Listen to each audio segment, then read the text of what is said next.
Hello and welcome to Between Plays. All right, so let's talk about CloudMD. All right, we're gonna go really quickly over CloudMD. All right, so CloudMD, where are we standing with CloudMD? All right, now so many things that happen with CloudMD that it's crazy.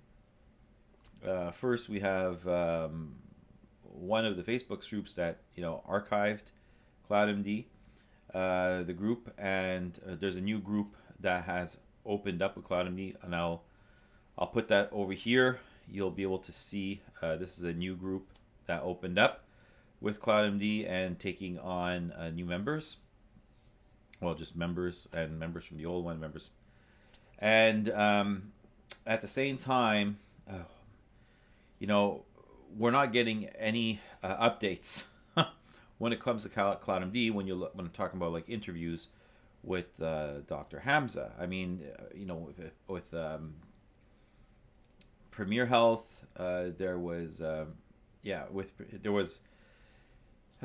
we would see Dr. Hamza, and then of course through CloudMD last year on Wall Street Reporter, we would see him a lot. The big problem with CloudMD is the fact that it's got like 96.7 or 97% retail investors, and a lot of these investors, including myself, felt something real with the CEO, with Dr. Hamza. The two times that the stock has recuperated and then went over the $3 mark, I mean, the stock dilution. The last one was like, everybody was like, okay, we're done. We're upset about this. And it was like the big whole February, the week of February 14th or whatever. It was like this big, it was, or even before that. It was it was pretty ugly actually. And on the board, on CloudMD board, on Yahoo Finance, or it was what a mess. And the stock went way down, so the stock diluted, it went way down. And where do we stand? Look, nothing's changed with CloudMD. They're still acquiring, they're still growing, but it's, how can I say, it's just non-eventful, right? It's non-eventful. Because even though we have, okay, look, we know that Dr. Hamza sold some shares too in for 55 million. So it was supposed to be like 30 something million, I believe, and with the 55 million, it was so much more. And we there was things that was said that was in order for the stock not to be so diluted, and there were certain things to do. Listen, I don't think that the stocks were sold at a certain price because Dr. Hamza doesn't believe in his company. Let's get that clear. Let's get that out of the way. We're looking at a company that is believed that we're going to have massive growth in the American market. So we're talking about Canada and the United States. If they get Quebec, I mean, with the Medicare card, you're looking at a monopoly, all right, in Canada. Because people are going to say, yeah, but there's other telehealth stuff. Yeah, but even Well Health, it says it's offering the Medicare card in all these provinces except for Quebec. But you go look at their app, and it doesn't function on Apple. And if I go and show that right here, so if I go here, so I have the app right there. So if you go to click it, it doesn't work. Okay, so, and my friend can't get it on Android. If you go to the website, you go to certain things, and then it says what kind of a doctor or whatever, what are you looking for, and you go to doctor. You can't click next on the bottom corner. So it's just not working. So that, sure, Well Health is probably offering through the Medicare card, in Vancouver, where they have clinics and stuff like that. They have clinics. That's where they're offering it at their clinic level. It's only normal. We live in Canada. So, of course, you can't say it's not offering it. You understand? There's a play of words here, or maybe it's something that's going to be coming up, and they probably could offer it, but I can't see how if I can't get it to function here, and my friends don't have it on Android. So CloudMD actually has a functioning app. CloudMD, people have used it. It's easy to use. Used it in Ontario, easy to use. Listen, I don't have an issue with CloudMD in Alberta. They're going to get Alberta. Like, give me a break. I mean, look, they have Ontario, they have Vancouver, they have footprint clinics. They're going to get footprint clinics in Alberta. That's just going to happen. It's not far from Vancouver to begin with, right? From British Columbia, right? It's not far from British Columbia. They're just going to go. They can take a plane. It's going to take no time at all, or they can just take a car and drive down there, go and do some deals for footprint clinics. It's like that quick and whatever. Quebec, on the other hand, is all on the other side. Now, if you put your finger on Nova Scotia, all right, and then you flipped, from British Columbia, and you flipped it over, so boop, and you flip it over, where does, Vancouver Island fall? Like, where does it fall in Europe? Like, how Canada's big. Canada's massive. Massive. If you took Canada and you put it over a European map, how many different countries are in between? How many different cultures are in between? How it's just absolutely huge. It's huge. So my problem is Quebec, because Quebec does things very different from the rest of Canada. Quebec has a Napoleonic Code, which is the Civil Code of Quebec. All right, it is the Napoleon Code. Right, that's where it comes from. Napoleonic Code is the Civil Code of Quebec. I think Louisiana is the only other place in all the Americas that's using it. Okay, and Canada, it's Quebec, and this is what the rest of Canada use as common law. We use it. What the rest of Canada uses as common law, Quebec uses the Civil Code of Quebec. We do not use the common law over here, and because of that, our structure is very different. So, to get Quebec, plus the language barriers, right? You need to have someone in Quebec talking. You're gonna need someone in Quebec that understands the civil code, that understands contract law, that understands these types of things, and you're gonna have to be able to communicate in French. You do, and then you gotta look at government regulations. That billing, the billing that they do through the app. Naturally, if you're billing because if you have footprint clinics in Quebec, and they use like let's say they use their billing system, and it's the same billing system as their app, well, you can't really tell if it's being billed through the telehealth service or on the ground clinic. I see it being very easy to function in that sense. But what worries me is when I look at things like Maple and all these companies. Maple has no footprint clinics, and therefore, as you can see, they don't have access to the Medicare card. What they do is they bill. You pay cash, and in Quebec, it's different prices. It's a different way of paying. I don't believe that they have the monthly structures that you can pay, or the limited doctor visits and stuff like that. I think you pay like $140 or $114. I don't remember exact price. You have to go check, and then that's how you'd use it. So Babylon, same thing. There's no footprint clinics. There's nothing. So CloudMD they're actually using it. So they're the only ones doing this. They're the only ones doing this in Canada. And it's because of their footprint clinics. I've been saying this for like a year now, or since, not a year, but I've been saying this since August or September. I was like a little bit upset around October, November. How come we don't just open up the app? And then I realized, because I was researching so much and doing so much background work and looking at the Canada Health Act and all this kind of stuff, I was going, they are offering it, the Medicare card, everywhere where they have footprint clinics. Everybody else is not offering the Medicare card. How is CloudMD doing it? And I believe it's the footprint clinics.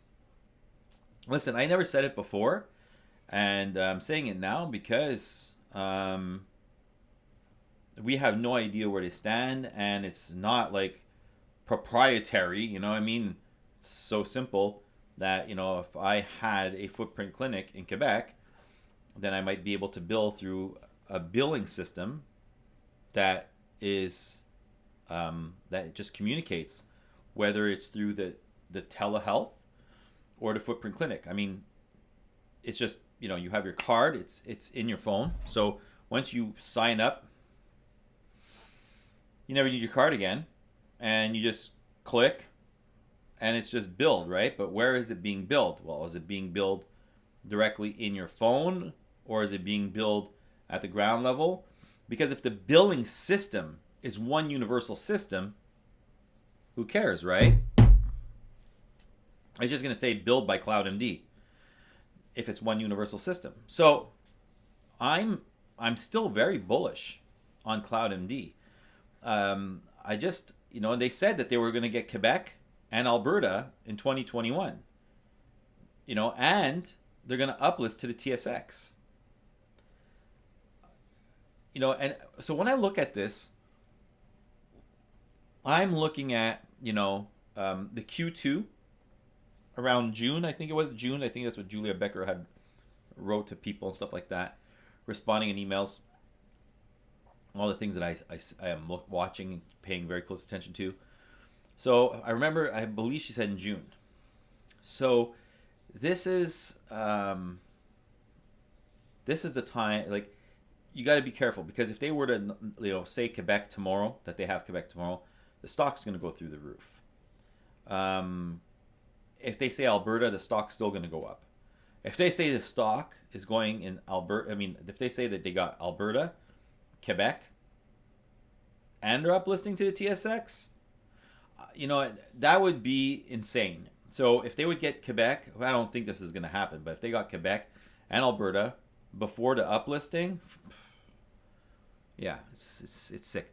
But even if they are in the TSX before announcing Alberta and Quebec, and then they do announce Alberta and Quebec during the year, it's still going to be insane, because they're still going to be the monopoly, especially if they have Quebec.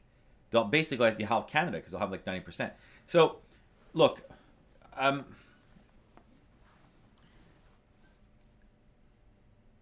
I definitely, for myself, this is not a stock that I would not be involved in. So I'll tell you exactly how I'm playing this stock right now. So I decided for myself to go extremely overweight in cruise lines and in airlines, CUK and AAL. I just did the video on it.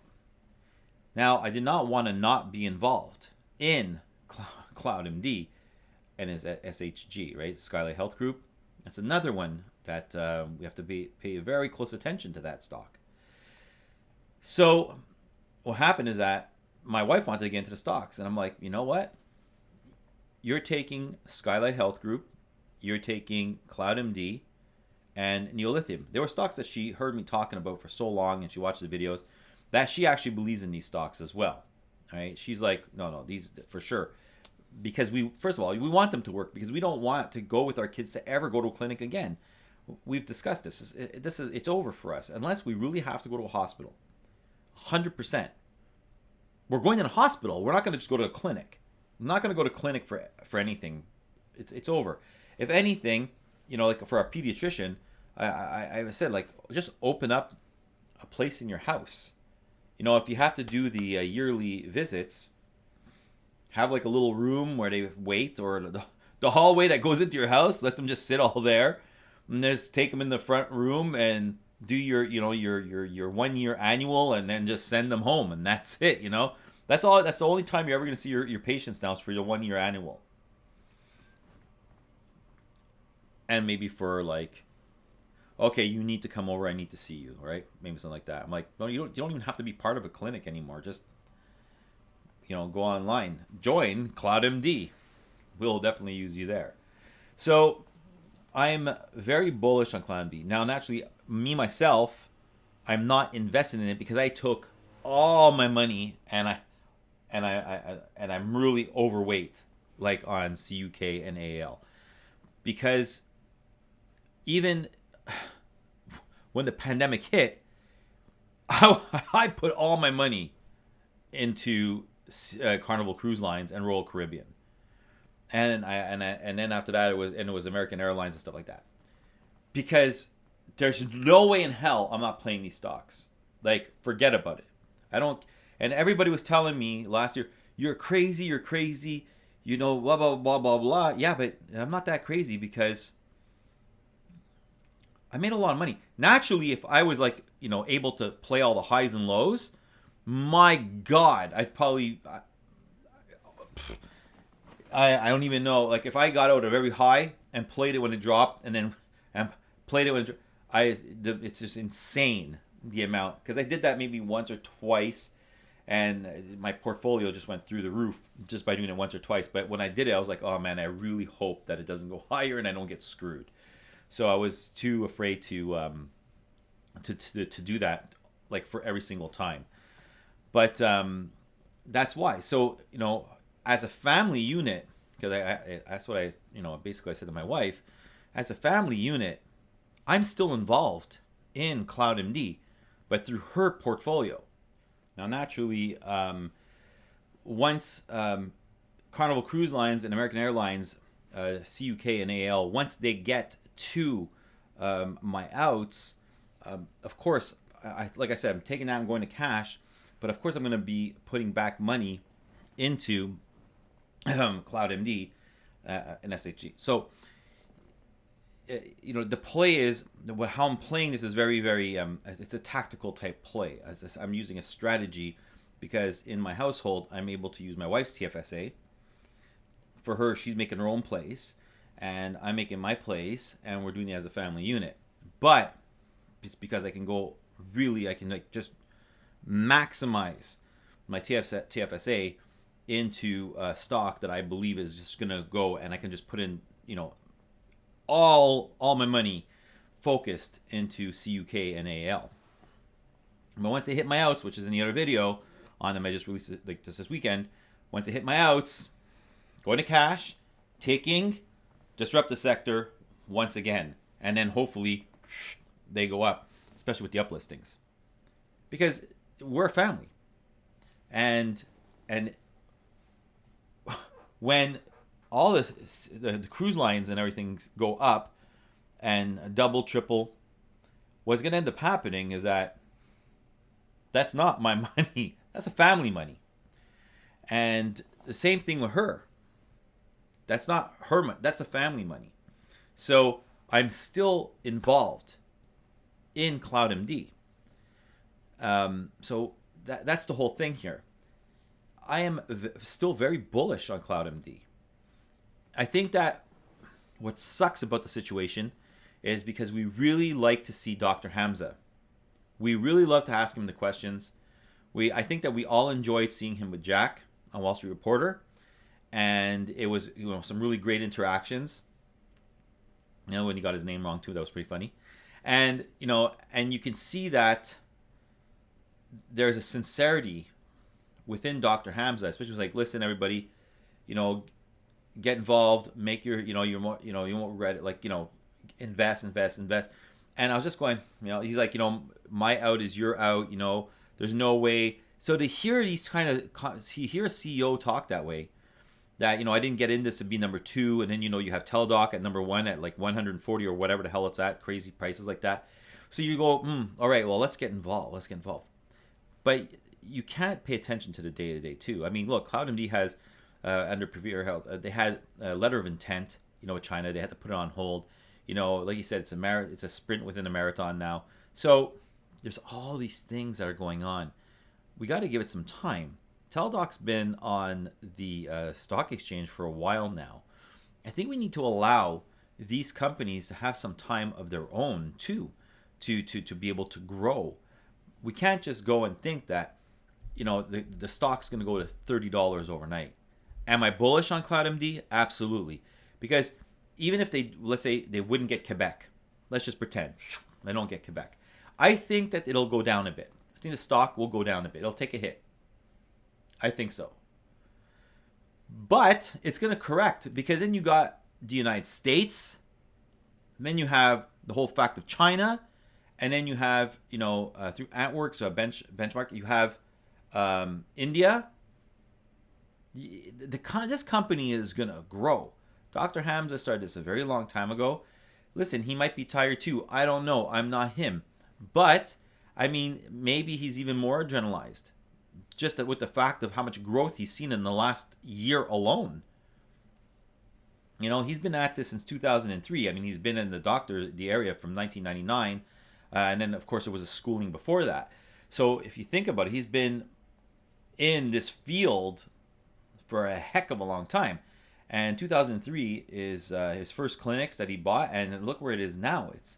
It's something that people are involved in. Now, imagine 97%, 96.8 or whatever percent retail investors. Imagine when they're on the TSX. Imagine when companies start really pushing in the flow of money. We're not going to regret these being in at these prices. I don't think so. So that's my opinion. So I'm still very bullish on CloudMD. And like I said, now that my wife's involved, I can sort of navigate these portfolios as one portfolio. Now, I just don't want to say over here that I am directly in CloudMD now, because that's not true. I'm indirectly in CloudMD, but we're a household. So I am directly involved through the household accounts. And that's very important to note. And the only reason I'm doing that, and that's why I'm saying this, it's very important that everybody that's listening to this understands, and this is for my kids as well, like when they grow older and they see this. In this family, in my family, the way we work is that, we have our individual accounts and whatever, blah, blah, but we have household accounts and we have these, we have our own structure of doing things here. But we play as a team. We play as a team. And we try to grow as a team. We try to grow everything in the family as a team.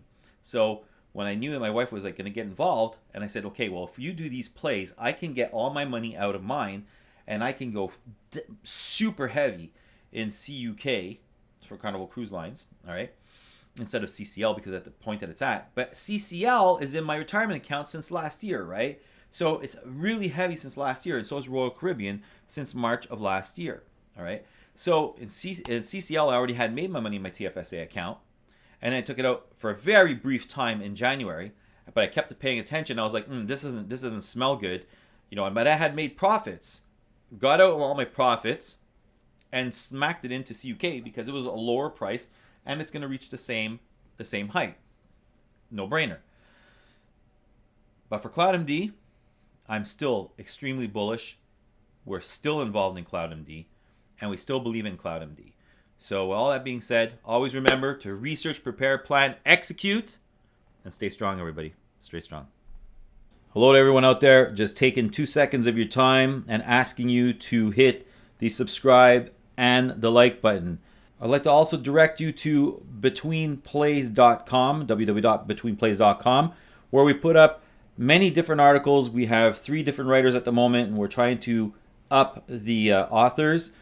And go to our Twitter account for really quick information at BetweenPlays1, and we'll be able to get people to pre-market information and whatever comes along that is important to macroeconomics, microeconomics. As we say here, our motto: research, prepare, plan, execute. Always do your due diligence, and stay strong, everybody. Stay strong.